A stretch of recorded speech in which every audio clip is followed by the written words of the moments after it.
Hello everyone, and welcome to this Blender tutorial from BlenderCookie.com. My name is Jonathan Williamson, and today I'm going to take you through the entire process of rendering this set of three CG Cookie drink cans in cycles in 2.62. This is going to cover setting up all of the shaders, the textures, the lighting, the environment, all that kind of stuff. Now, we're not going to be doing any actual modeling. I've already got the modeling done, and I've already gone ahead and created all those textures. Those are for, we've got plenty of other tutorials that focus on that. But today I want to focus on just setting up the rendering for this kind of scene and including all of the compositing.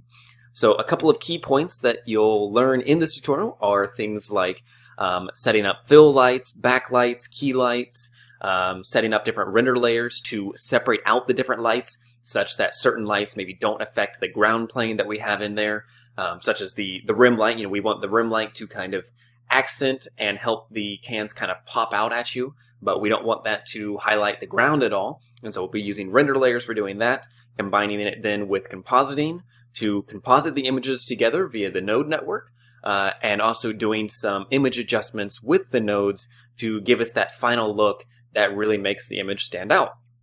So what I have to start is a single can. You can see I've already got it UV'd. We have the basic texture here, which, by the way, all of these textures are included in the source file. So as a citizen member, you can feel free to go ahead and download those, play with this any way that you want, render your own cans, create your own textures, whatever you want to do. But I've got the can already all modeled. You can see that it's pretty simple. I've got the can and the tab as one piece, and then the actual tab itself as another piece. And these are actually rigged such that with the little armature here, you can go in and flip the tab up, flip the inside tab down as if the can were open. Do anything that you want there. But that's, entirely up to you, but you can do it with either one if you so choose.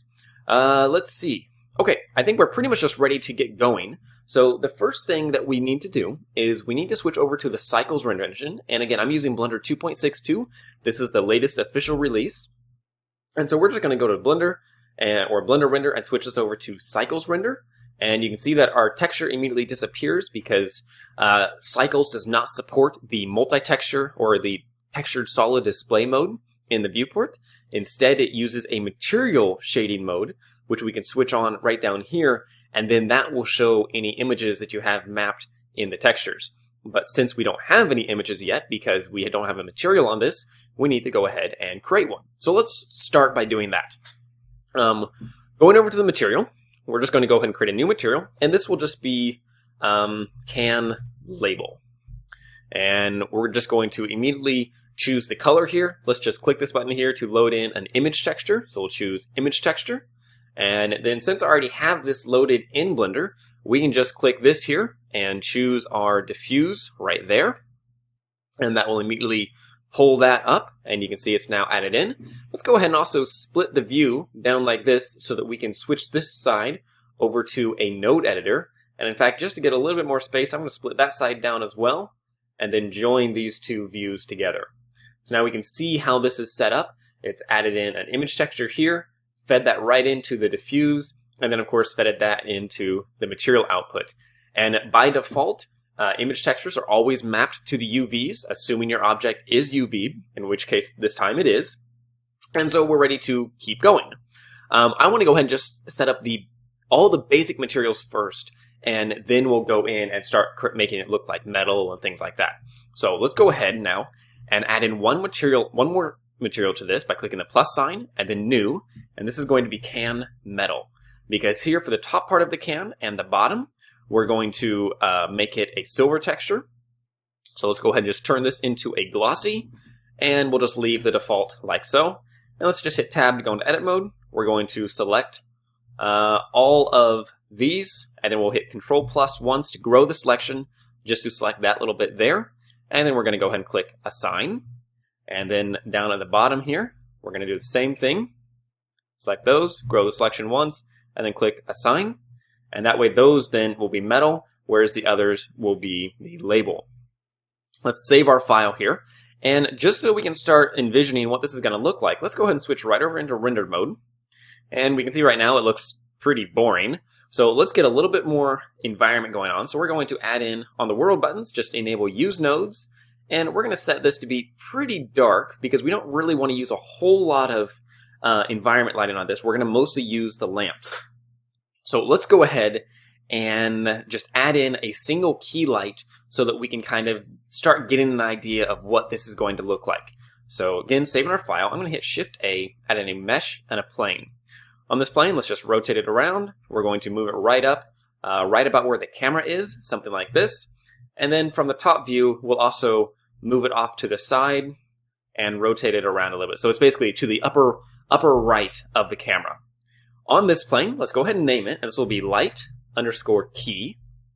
So I just control click in the outliner, and that allows me to rename it very quickly. Now we'll go over to the materials. We're going to add a new material. We'll name this the same thing, so it's light_key. And I'm using light as the prefix for both the object and the material, such that as I add in more lights and name them with the same light prefix, then all of those objects will be sorted together within the outliner, makes them easier to find. And on the material, we're going to set this to be an emission, such that it's actually emitting a light. And now let's just switch this back over to render view and start to see what we're getting, which right now it's pretty much nothing. So let's go ahead and scale this light up a little bit. And with mesh lights, basically the larger the size, the further the light will emit. And this is kind of combined with the strength. So if you increase the strength here, that will also kind of effectively do the same thing. So by both scaling up the size and increasing the strength, you can basically affect how far the light is going. And for the time being, we're going to go ahead and just set the emission strength to 15, and maybe we'll scale that down just a little bit there. So there it's starting to illuminate the entire thing pretty well.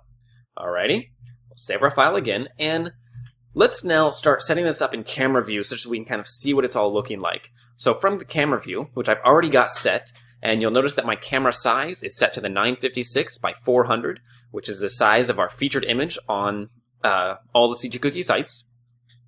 But now let's go ahead and add in a ground plane. So I'm just going to hit Shift-A, add mesh and plane, and then I'm going to hit S to scale it, and we'll just say scale, let's scale 20 times. So I just did it twice, such that it's fairly large. And then I'll also move it along the Y-axis by hitting G and Y, just such that it fills the entire camera space. Now if I render this, and just go to the render view, we can start to see, we're getting a bit more of an environment in here. And it's working pretty well. We're starting to get nice soft shadows from the light. And what I want to do now is let's go ahead and start setting up our other lights to get an idea of how this is going to work. And at the same time, I'm also going to tone down the world a little bit more to make it a little bit darker. You'll notice it starts to kind of fill in around here. And let's go ahead and set at least our diffuse color for the ground plane. So I'm going to add a new material, and this will be ground. Ground. And we're going to load in the image texture. The image texture that I'm using for this is found in the textures folder within the source files. And it is simply the concrete. It's from cgtextures.com. An excellent resource if you're not familiar with it. Many of you will be by now because we use it a lot. But it's one of the concrete dirty 0272_2. And we're just going to click open, load that right in. And you'll notice right now it's just kind of yellow. And this is because the plane does not have a UV map assigned to it. So there's no UV coordinates. And basically what it's done is basically grabbed like an average color from the texture and just mapped that color to it. So what we need to do is just go to our vertex data. And since this is a plane, we don't actually need to unwrap it. We just want it to, add a UV map. So we can just hit the plus sign, and that immediately brings it right up. Now, right now, this texture looks a little large. So what we're going to do is we're going to go over here in the material panel. Actually, let's do it in the nodes. It's a little easier in the nodes. What we want to do is we want to add in a mapping node such that we can scale this texture down. So we're going to hit Shift-A, add in a vector and mapping. And then we can just connect these two. If we select the mapping, then hold down Shift and select the image texture, we can hit F, and that will fill the two. And you'll notice it's gone back to yellow. And this is because the mapping does not, by default, pull in the UV coordinates. So we need to go ahead and add in an input and a texture coordinate, pull this over, and then connect the UV coordinates here to the vector down below, and then it works again. So now using the scale here, we can go ahead and increase this to say 5, 5, and 5, and you'll see it obviously is way too small, and this image is not tileable along the y-axis, and so it starts to look pretty nasty. So let's set this back to say 2 and 2, And that'll probably work. And keep in mind that this is not the size. It is the size, but the number here refers to the number of times the image is going to repeat within the UV space for this coordinate. So this time, it's going to repeat twice around each coordinate. And now, since this is not tileable in this direction, let's go ahead and use the location controls here. Just hold down the Shift key and then left click and drag, and you kind of move this around. And you can see that's really not going to look very good because of this. So I'm going to go ahead and rotate this, say 90 degrees around the Z-axis there, so that we can get a little bit more focus on this here. And then let's maybe just, let's take this, say 1.5, 1.5, and 1.5. And then we'll just move it over along the Y-axis like this. And if we just get it off to the sides there, you know, where this crack here is just in this, just barely there, that will actually work pretty well, because this almost looks like a seam in the concrete. And by the time that we get all of our rendering done with the compositing and things like that, you're barely going to see these corners because they're going to be mostly dark through the vignette and things like that. So that'll be totally fine.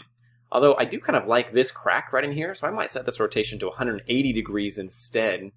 Or let's see, -90. Move that back over like that. There we go. There, I just kind of like these cracks. Just adds a little bit more interest to it.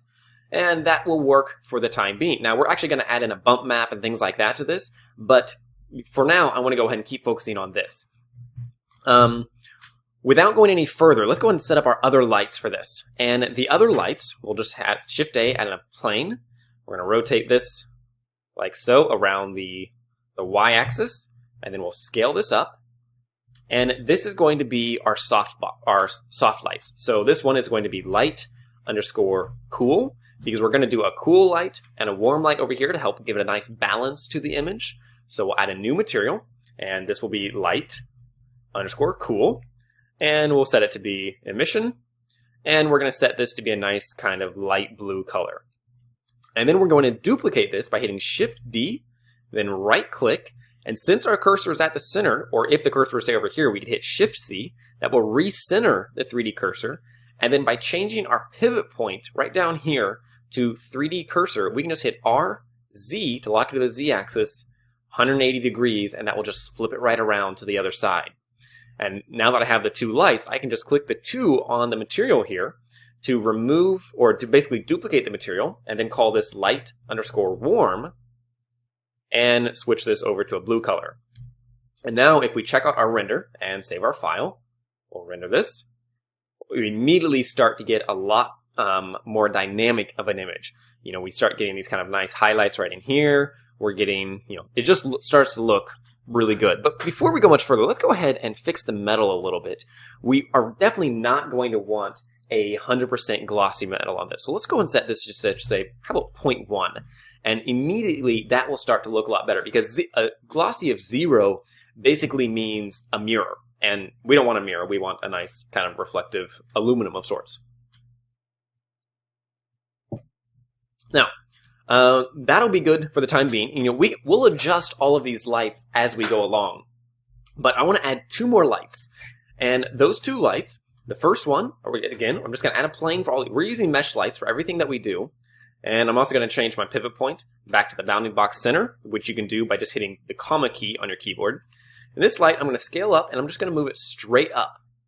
And this is going to be our light_top. We'll do the same thing on the material, light_top. And this is basically going to be nothing more than a source of nice reflections. And it will just kind of help highlight some of the metal. And you can see that by doing that, we start to get these nice kind of rim highlights on here on the metal and such. And it just kind of helps balance out the image a bit without getting, you know, crazy shadows and things like that. And we can maybe even see if we bring this light down, you can start to see kind of what it does there, where it really kind of lights up the top. And maybe we can move it up, maybe just about there. And in particular, you can see it's giving this nice rim right around the edge of the can. So, you know, really helps kind of add a lot to the image. While we're at it, let's go ahead and select our tab here. Or if we toggle down the can here and then click the can tab, This is underneath the can because it's parented to the can, such that if I select just the can and rotate it, the tab and the armature both follow it. But we're going to go ahead and give this the can metal material because it's going to receive basically the same material initially, although if you look back to our original render, you may remember that the tab is orange, so we'll adjust that later. But basically, I want to use the same material on both of them because we're going to adjust the metal material a little bit, and then once we've got the metal material like we want it, then we will duplicate it and add in the orange color for this. Okay. Let's see. Let's go ahead, now that we've got most of the lights set up, now we've still got one more to add, but we'll wait to do that in a little bit. I'm going to go ahead and select the label now, and let's make it more of a metal. So, let's get rid of this diffuse texture. Actually, if we were to do this in the nodes, if you were to delete this, you would have to re-add in a glossy shader. If you change the shader over here, it will actually keep everything intact, but simply change the node type. So we'll just set this to glossy, and as you can see, immediately works. And obviously we don't want these kind of nasty reflections, that just looks awful. So let's just increase that to say, we'll go and set this to 0.3 initially, but then we're actually going to mix these together. So I'm going to now duplicate this glossy, and we'll feed in the same image texture. We're going to set this one to say 0.1. And then we'll add in a shader and a mix shader, and then drop that right on top there. It just should automatically highlight the orange line. If it doesn't, you can simply remove the connections by Control, left click and drag to bring in kind of a knife, and then you can just manually reconnect these like this. And I like to use the mix shader for metals like this because it just gives me a little bit more fine tuning, where I can kind of set one of these, maybe even 0.05 to be really reflective, one of them to be not quite so reflective, and then just kind of find a nice balance between the two by using my mix node here, where 0 is 100% top, 1 is 100% bottom, and then I can just kind of mix these two to get a nice kind of average result. Maybe we even set this to, say, 0.075. I don't want to get too much of this kind of dark reflections in there. And that starts to look fairly good. We can kind of keep playing with it as we go along, but I think that will work pretty well for the time being. All right, so with that now, we need to go ahead and set up a few more things. In particular, I want to go ahead and add in, say, the rim light and such. And the rim light, well, actually, you know what? Before we do that, let's go ahead and set up the ground plane a bit better. The ground plane is going to, right now it's just a regular diffuse, and so it just looks kind of dull and boring and doesn't really help our image a whole lot. So let's select the ground plane, and we're going to change this over to a glossy shader. On the glossy shader then, we're just going to set the roughness, say, up to about 0.9 or so. So we have a little bit of reflection, and you'll notice when we do that, it doesn't, or since it's reflecting some of the environment around it, which is this dark gray right in here, and it's only receiving light from these highlights, we start to get a much more dynamic image because we've got these kind of dark shadows around here where we don't have any light. And so this helps almost give us like a spotlight effect, because you can kind of think of this can, this can that we're doing is almost like a product advertisement. And so we want to get this kind of cool urban spotlight effect. It's sitting here on the dirty concrete, very focused. There's nothing else in the environment, and just creates a pretty cool little image for our CG Cookie Essence drink of sorts. And immediately, from the diffuse, this starts to look a lot nicer. But let's go ahead and add in one more thing. Let's add in the bump map and the spec map for this ground, just to add a little bit more dynamic to it. So we're going to select our image texture here, and we're going to duplicate this. And then I'm going to change this from sRGB to linear, and we're going to connect this back to the UVs. And then let's go ahead and open up our textures, and it's concrete_bump. And the linear basically just means use non-color data. And actually in the next version of Blender 2.63, rather than mean linear and sRGB, this is actually going to be called color data and non-color data, just to make it more easier to follow for most users. And what we're going to do is we're just going to go ahead and drop the color output here, right into the displacement. And that will immediately add in a bump map to the ground here. Now, once this starts to clear up, we'll be able to see this a little bit more clearly.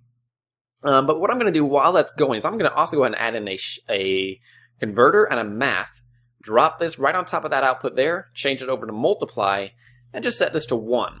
And what this does then is gives me control over the amount of bump that I want. So if I set this to less than 1, it will decrease the bump. If I set it greater than 1, it will increase the bump, because it's basically adding more strength to these values, or multiplying the values times this number. So at 1, I'm just multiplying this by 1, so it's just itself, and so we get the actual strength in the image. If we increase this, it's going to continue to increase those values and such. But we won't really necessarily know what we want this to be until we let that render a little more. The next thing I'm going to do is I'm going to duplicate both of these nodes, the math and the image texture, and move them up top here, and connect these two, and connect this. And then on this one, we're going to load in the spec map. And the spec map here is going to be where some parts will be more reflective than other parts. And the way that we will do that is we're actually going to add in 2 glossy shaders. We'll add in a second glossy shader, and I'm just going to kind of organize this a little better.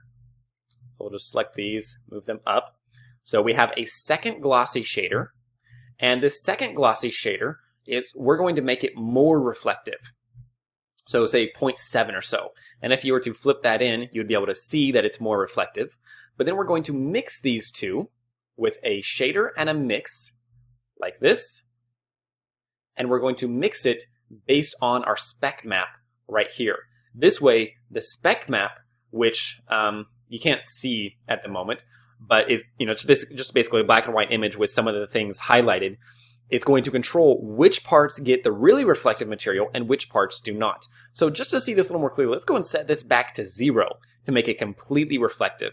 And you can immediately see that basically the majority of our texture here is now really reflective, and then some parts are not. So probably we want to actually reverse this, where maybe spots like this are more reflective than other parts. So if we just flip these around, then we'll get the reverse effect, where some parts are going to be super reflective, some parts will not be very reflective at all, and give us a pretty nice result.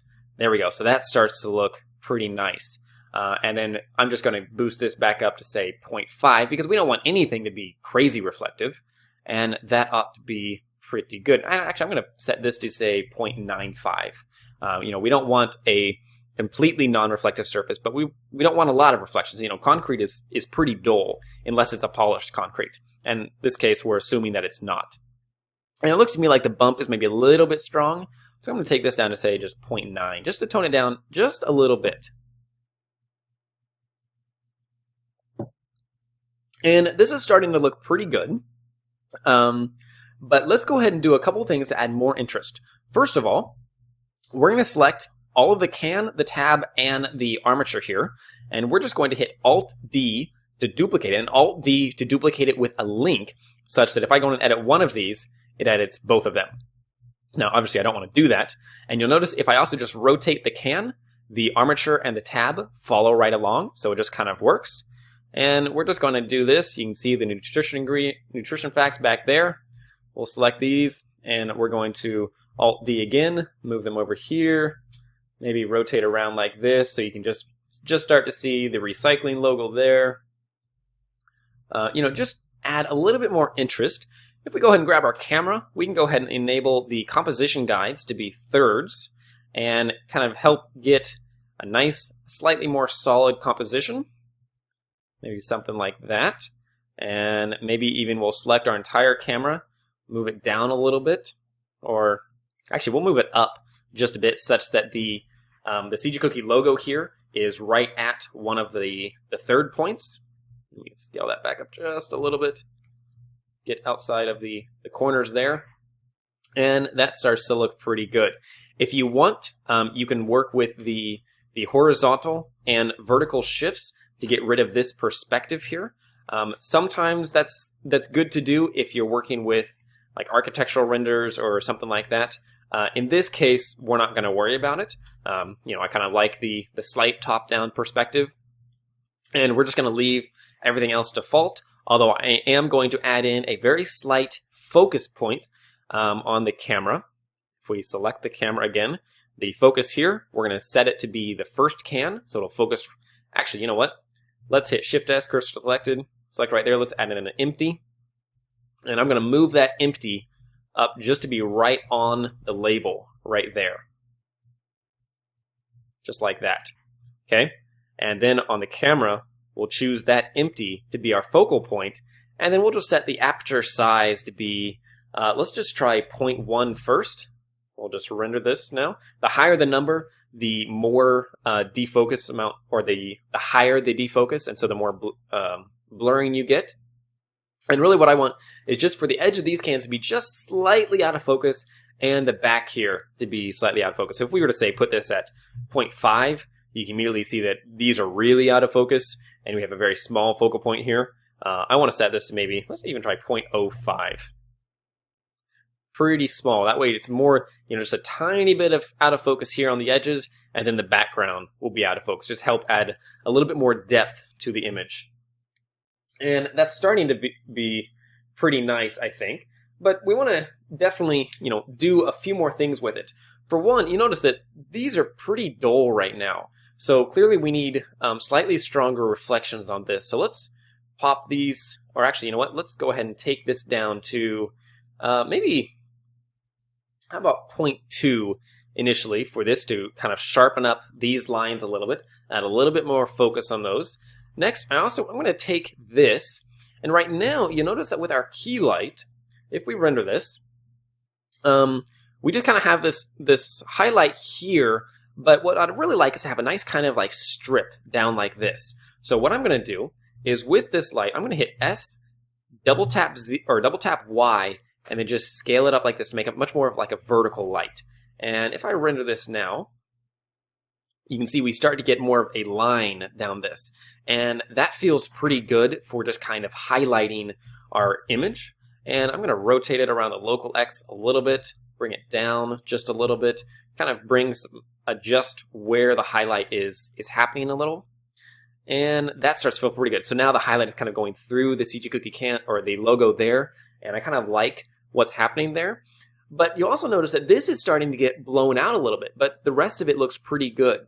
Well, we could just take down the energy, and that'll work. But you also notice that we start to get a little bit more like darker areas here. So, something I could do would be to scale this up along the local x-axis just a little bit, and that starts to help.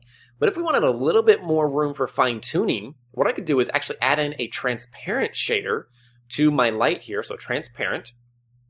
And then I will mix these two together. And then by using the mix amount, I can basically mix between no light source at 1 or 100% light source there. And so by doing this, I can basically make a slightly transparent light, and that will just help kind of tone down the reflections just a little bit, and the highlights so they're not quite so strong. You can see at 0 there's no light, so maybe just pop that up just a little bit, maybe to 0.8. So really the light's actually pretty weak at that point. And I just found that this works a little bit better for fine-tuning than just the strength value. This is one of those things where there's definitely more than one way to do it, but that was one way that I found that gave me, the results that I wanted. And I'm just kind of fine-tuning these just a little bit to kind of tweak the highlights and such. And that's starting to feel pretty good, I think. But one of the things that I want to do now is to, first of all, add in the bump map around the top here.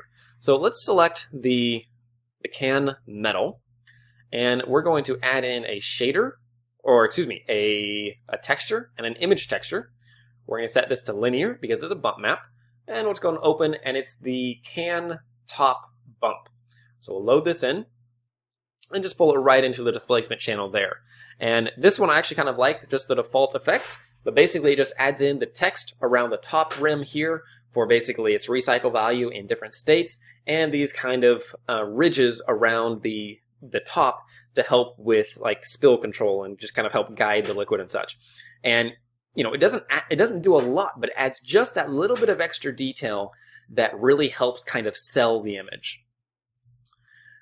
Next, what I want to do is I want to add in the fill light, or the rim light. So we're going to add in another plane, We're going to rotate this around the x-axis 90 degrees. We're going to scale it up to be about the size of the can, and then scale it along the x-axis there and pull it along the back. And then what I'm going to do is I'm going to add in a material. This is going to be light underscore fill, like this. Oh, and by the way, one thing you may have noticed is that I'm actually in solid mode right now, but it's still displaying the textures. And this is because if we temporarily switch back to the Blender render, you'll notice that I've got textured solid on. And this is kind of a little hack of sorts that just allows you to see textures in shaded mode rather than having to switch over to material mode, which material mode is more accurate because it actually gives you the output of the nodes, but this just shows what's mapped to your UV coordinates. So this is kind of nice, and I rather like it. So it's just, that way, rather than having to constantly go down here or set a custom hotkey, I can just hit Z and it will automatically pop in. All right, we'll set this to, or excuse me, this is not supposed to be light fill. This should be light rim. And this is going to be an emission. And we'll set the strength to 5. And let's just go ahead and render this. And obviously it fills it with this nasty black or bright plane back here. So first of all, let's go ahead and go over to the object properties. And we're going to set underneath the ray visibility, we want to set uncheck the camera. This way, this object is not visible to the camera. You can see we start to get these really awesome rim lights here, which really make the cans kind of pop away from the background. But right now it's a little bit strong, so maybe we'll set this to, how about 3? And that I think is going to feel pretty good, or maybe even 2.5. But we also have a problem in that it's now catching the ground plane. We're not going to want that. We want the nice kind of solid ground plane that looks really good and not getting this weird kind of highlight in here. So what we're going to do is this is where we're going to use render layers to help separate them. So we're actually going to render the ground plane by itself, the cans by themselves, and then compose them back together using the nodes. But for the time being, let's just ignore that because I want to just kind of tweak our lights a little bit more to help kind of get what we want. One of the things I'm going to do is I'm going to go ahead and scale each of our fill lights twice along the y-axis just to stretch them out. And this way it'll just kind of help light around the can a little bit more and help get rid of some of these dark areas. And also to help get rid of some of those dark areas, I'm also going to rotate these, say 15 degrees and 15 degrees to just kind of add a little bit more light from the front. So we start to kind of remove some of this. And to also help with that, I'm going to move the key light in a little bit and maybe scale the key light up. And we'll also scale our top fill light. And let's actually move our warm and cool lights slightly more towards the front. And then try that. So now it's just kind of tweaking the lighting until we start to get what we really like. If we just rotate this around in camera view here, we can kind of help with that.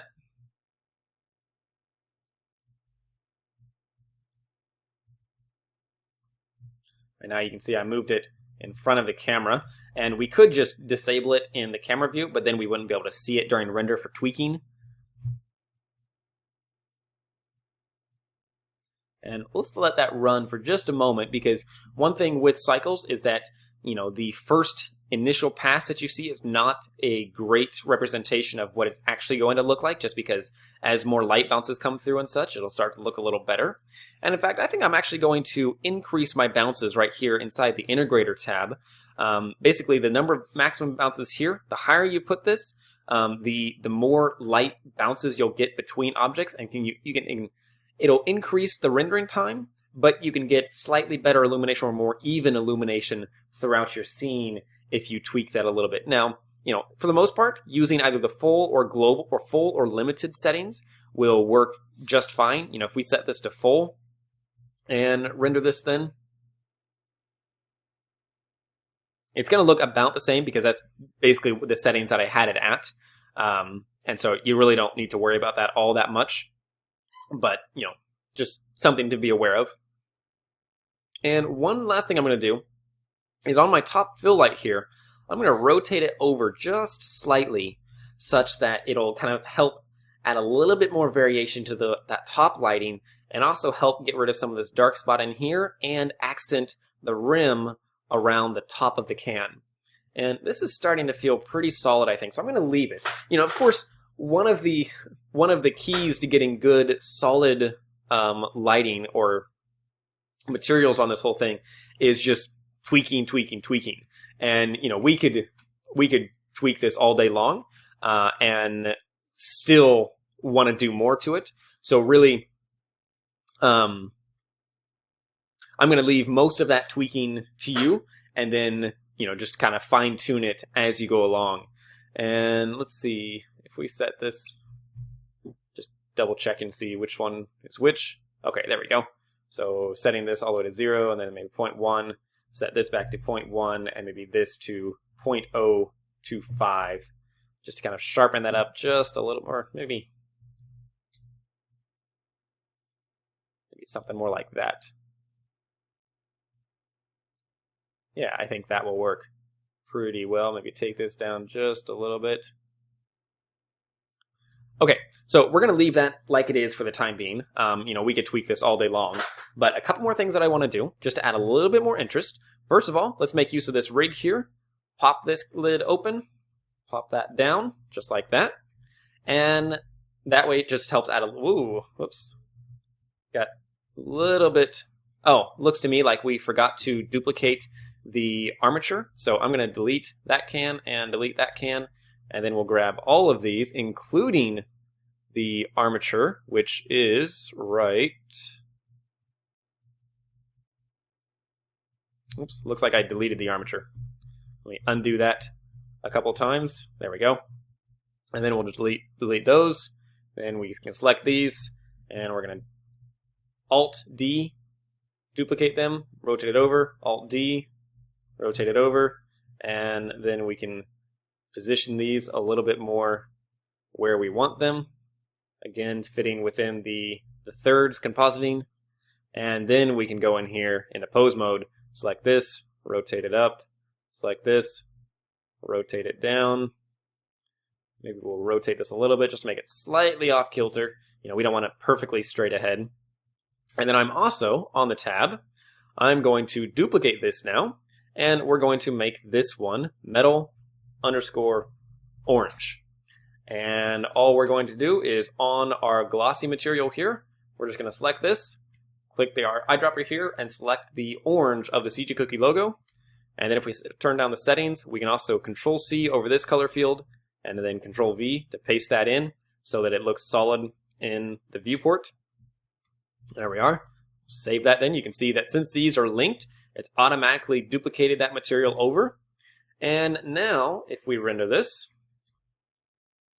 you can see that immediately just kind of adds a little bit more cohesion throughout the scene. The tab then kind of, it complements, obviously, the logo on the can and just makes things a little bit more interesting.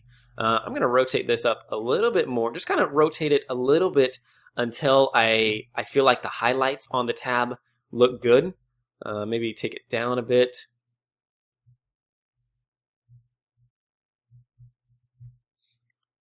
Maybe something about there.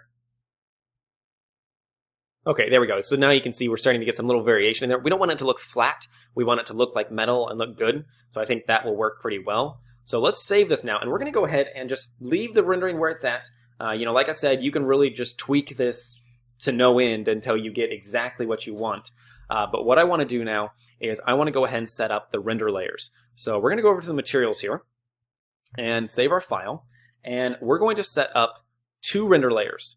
The first render layer is going to be the can. The second one is going to be the ground. On this first one, I want to isolate just the can and the lights, basically. And so what we're going to do is we're going to move all of the lights first all of the lights, all of these, over to layer 2. Then we're going to move the ground plane to layer 3. And on then layer 2, actually, we're going to move, from layer 2, we're going to move the rim light, because remember, the rim light is what we want to isolate from the ground. We're going to move it to layer 4. So on layer 1, we have the can. Layer 2, we have the lights. Layer 3, we have the, actually, you know what, let's move the ground to layer 2, and the lights then to layer 3. That way they're sequential. So layer 2 is the ground, layer 3 is the main lights, layer 4 is the rim lights. Okay?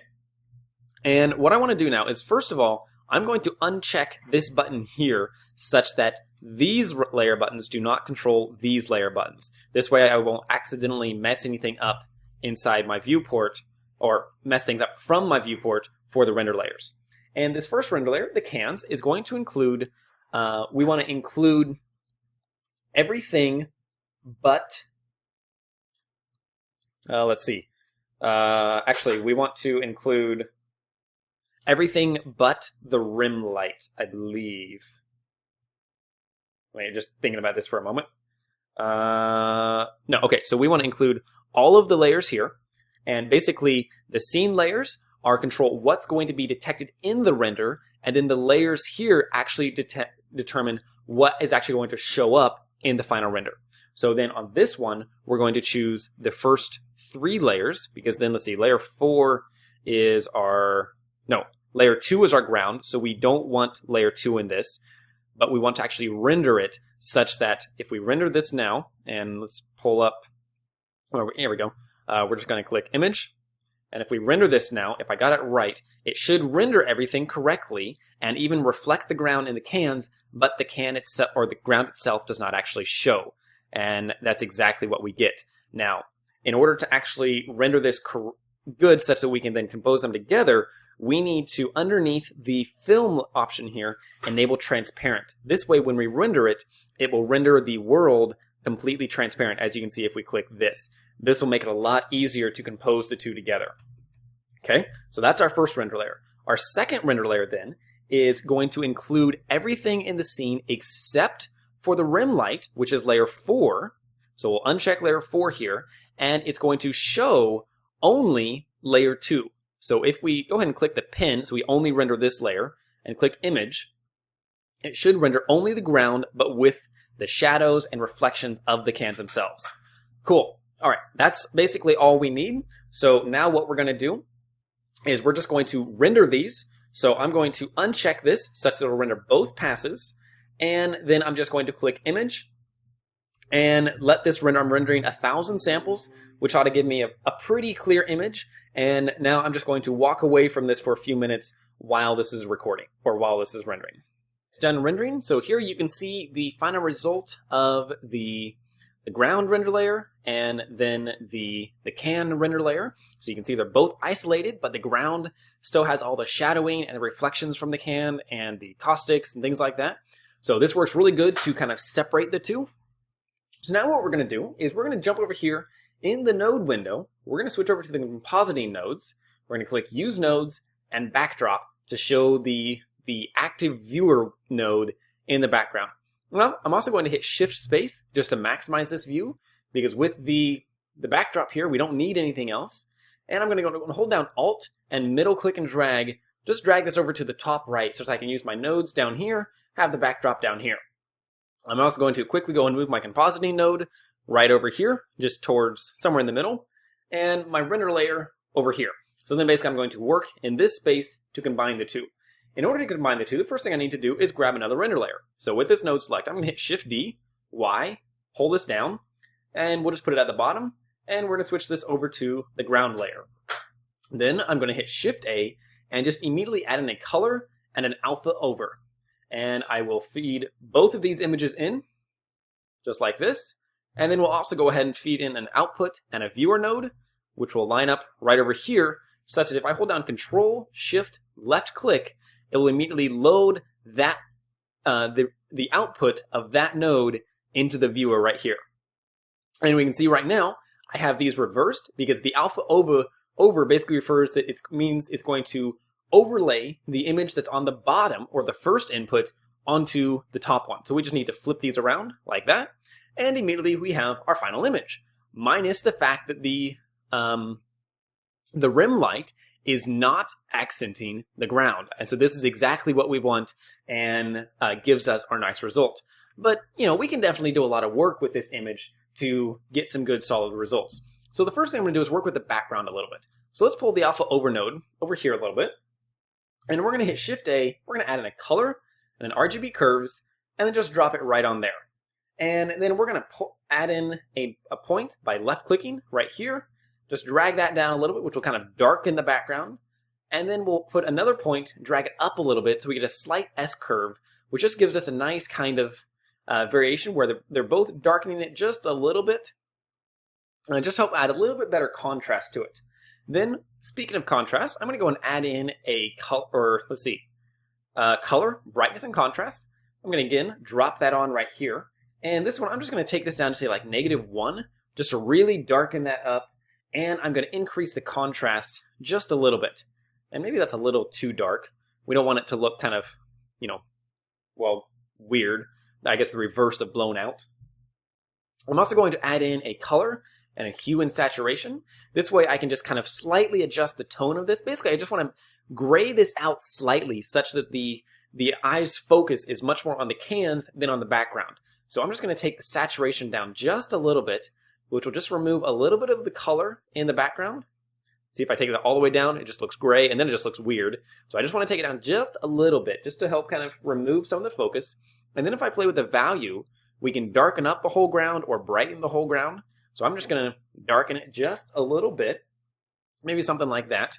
You could play with the hue if you wanted, but that's, in general, is just going to make it look kind of odd. And so I'm just going to leave that at the default of 0.5. And that'll probably be pretty good for the most part on this. Now let's go ahead and work with the cans a little bit. So with the cans, I want to do a few things. First of all, let's brighten it up, or also add in the RGB curves. In fact, actually, let's just duplicate these 3 nodes like this and pull them up here and take this down. And then we're going to connect this here and this, this here. There we go. So this way I have the 3 same controls down here. Now I don't want the hue or the saturation down, so I'm going to leave that at 1. And let's bring the value back to 1 as well. And tweak these curves just a little bit. Whoops, get rid of that point.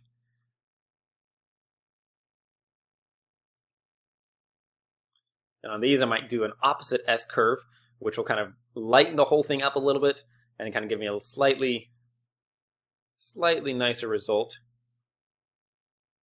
Okay, I think if we Control Shift click on any one of the render layers at any point, we can kind of see what it looks like. You can also, with the alpha over fed into the viewer, if you select any node and hit M, that will actually mute the current node. So then you can kind of see what that node does to it.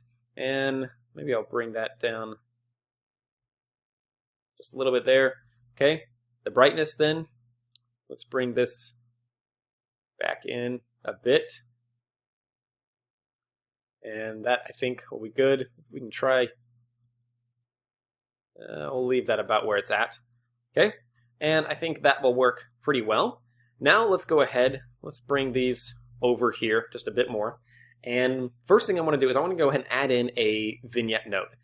We've done the vignettes multiple times. This is a technique that's used quite often, and I believe the person that I learned it from was Andrew Price of Blender Guru, but I'm not sure, whoever originally came up with it, I'm not sure if it was him or not, but props to whoever did. It's an excellent little technique. And basically what we're going to do is we're going to take a lens distortion. We're going to take the lens distortion. We're going to feed in our image. We're going to distort it to 1 such that we get this complete distortion here. And then we're going to take a converter and a math node, drop that onto the lens distortion, change this to be greater than, and switch the value to be 0. So basically anything greater than 0 will show up as white. Now, I think our brightness node here has kind of messed this up, so I'm going to get rid of this brightness node. So I just hit Control X to delete it, and maybe we'll tweak this one just slightly. You can see that, there we go, that starts to look a little better. It's not quite as distorted. That's because basically we had some solid black values in there that, weren't good. Now, after the greater than, we're going to also add in a filter and a blur. We're going to drop that blur right onto the greater than and change it to a fast Gaussian. And we're going to set, this should be into the image, not the size. And we're going to set this to be, say, 200. So this just basically gives us let's do, say, 150. This basically just gives us a black and white nice gradient then that we can actually just drop right on top of this. So I'm going to add in a color and a mix, and we'll just feed this into here. this one into here, so we can pull this over here, and we're going to set this to be multiply. And if we drop that into the viewer node by Control-Shift clicking, the multiply is basically going to darken up the corners, slightly brighten the inside, and you can immediately see what we get. So if we view this one, or view this one, that looks pretty good. And you can, of course, decrease the vignette by taking down the factor value there. But again, the vignette helps kind of draw the focus into this. And you don't always want to use a vignette necessarily, but in this case, it works really well to help kind of draw the eye to the cans themselves. All right, next step is we're going to add in another color and RGB curves. And then we're going to drop these curves onto the multiply again. And this will basically just be a final color tweak, so we can kind of just tweak these just a little bit. Maybe something like that, just give us a slightly better image there. We can go and drop that into the compositing just so we don't have this line going all the way across. And again, we want to save our file, of course. And let's go ahead and do a couple more things. And the first thing I want to do is I want to do a Sharpen node. The Sharpen filter in Blender is not very good. Generally, it's better to actually do a Sharpen in, say, Photoshop or something. But we're going to do a really light Sharpen, so it ought to work pretty well. So we're going to change the filter from Soften over to Sharpen. And you can see right now by the default values, it just, well, it looks pretty awful. But we're going to change the factor down to, say, 0.1. And if we switch between these two, you can see how it just helps kind of just barely sharpen up some of the elements to give it just that little bit more pop. And maybe even take it down to 0.075, just a little bit less. Or even, how about 0.05? We want it to be pretty subtle. Yeah, that looks pretty good. All right, then we're also going to add in another lens distortion. And on this one, we're going to add in just the teensiest bit of dispersion, where the dispersion basically separates the different color channels. And obviously, you can get kind of crazy effects, and it's very easy with the dispersion to get into the stereotypical realm of, lens flares, dispersion, chromatic aberration, things like that. And we want to make this really, really subtle, because we don't want it to look stereotypical or like, oh, well, yeah, that's just a, dispersion or whatever. We want it to just be super subtle, just enough that if it weren't there, it wouldn't look quite as good, but it doesn't stick out. So you can see at 0.025, it's just the tiniest bit, maybe 0.05 maybe. Yeah, I think that'll work good. So it just gives it a slightly more realistic look, particularly here towards the edges. Although that's probably a little too much. 0.025 might be a little better. You can see particularly along the edges is where you start to see it the most. And that'll probably be pretty good. So that way it's just nice and subtle and works pretty nicely. Okay, let's see. I want to do one more thing, and that is basically add in a tonal input. And what I mean by that is I'm going to add in a RGB input. So we'll just go to Input, RGB, drop this over here, and then we're going to add in one more mix node, like this, drop it on there, and then we're going to mix in our color, flip it like that, drop that in, and we're going to change this over to soft light. And the soft light then, if we just adjust our color, oops, I need to flip these inputs, there we go. The soft light is just going to allow us kind of tone the image any way we want based on this color. So if we add in just maybe the tiniest bit orange tone, say something about like that, and see if we flip between these two. So Control-Shift click on this to add that into the viewer, or add this one to the viewer. We can just add in just, a little bit more mood to the image. Maybe actually doing just a tiny bit blue. Maybe a little bit more blue. There we go. Just kind of helps add a little bit more mood to the image. And I think that's going to be pretty much it. We could definitely do a few more things with this, and maybe let's brighten that a little bit. There we go. And maybe I'll tweak this just the teeniest bit. Okay.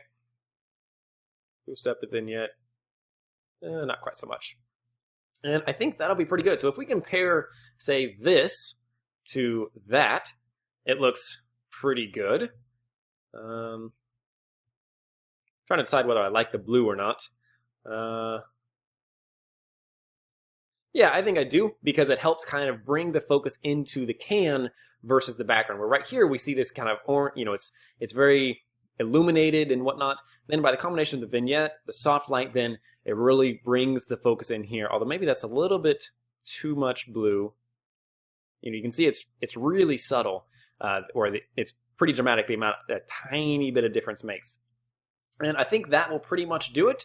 So that gives us our final render. It looks pretty similar to the one that I originally started with, which is, if we pull this in right here, it's this one. So if we compare, say, these two, this is the one that we just rendered. This is the one that I rendered previously with a bunch of tweaking and such. And while I think this one looks a little bit better, this one is pretty darn close for doing it on the fly. Maybe we could, do a few tweaks here and there, kind of bring it in. But overall, I think it looks pretty good, and I hope that you've enjoyed this, found it helpful. A lot of little tips and tricks in here for rendering with cycles, particularly with things like setting up the different light sources, setting up the rim lights, and so on. So there you have it. There is our final image right, not there, but there. Thanks for watching. I hope you enjoyed this. And again, if you have any questions, problems, feel free to leave them in the comments. The comments is a really good place. I watch all comments coming through. And thanks again for watching.